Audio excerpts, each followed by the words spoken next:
première chaussure, paire de chaussures achetée, c'était une chaussure en crêpe, j'avais 7 ans.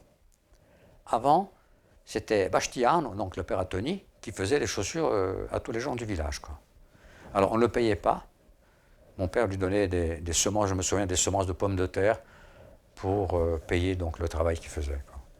Et je me souviens d'être allé chez lui, là où il y a les architectes qui ont acheté là-bas, les Poitiers, avant c'était là chez lui. Et il avait son atelier là, et je me souviens encore très bien quand j'allais qu'il me faisait l'empreinte, on va dire.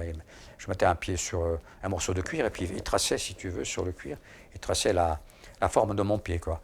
Et là il me faisait des chaussures. Des chaussures montantes, avec des clous dessous, des staquettes. Il y avait des staquettes carrées et des staquettes biseautées. Et quand on les usait, on les enlevait, on ressemelait s'il y avait besoin, mais on changeait les clous qui étaient dessous, quoi, qui te permettaient donc d'accrocher. Et on portait ça le plus longtemps possible. En l'été, on marchait pieds nus.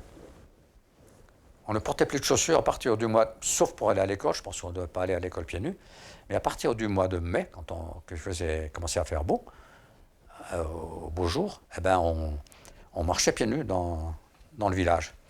Alors, il n'y a rien qui même pas les morceaux de verre, parce qu'on marchait sur du verre, on courait dans les ruelles devant chez toi. Là, je me souviens qu'il y avait toujours des morceaux de verre, parce qu'on jetait un petit peu de tout. Puis il y avait des boîtes de sardines, des boîtes de conserve, tout ça. On pouvait se couper un pied, se faire mal, hein. Eh bien non, je ne me souviens pas d'avoir eu quelque chose, une blessure importante, quoi. On marchait même sur des riches, sur les châtaignes, avec les pieds nus. Il avait une semelle naturelle, quoi. C'était pas l'aisance, hein. Et puis il fallait s'habiller. Quand tu t'habillais, il fallait quand même acheter des habits. Et moi je me souviens que le premier pantalon qu'on m'a acheté, pantalon long, sinon j'avais toujours un short que me faisait mes habits, c'était ma mère qui me les faisait. Le premier pantalon long que j'ai eu, non, c'était ma mère qui me l'a fait. C'était un pantalon golf. Après, elle a dû m'en acheter.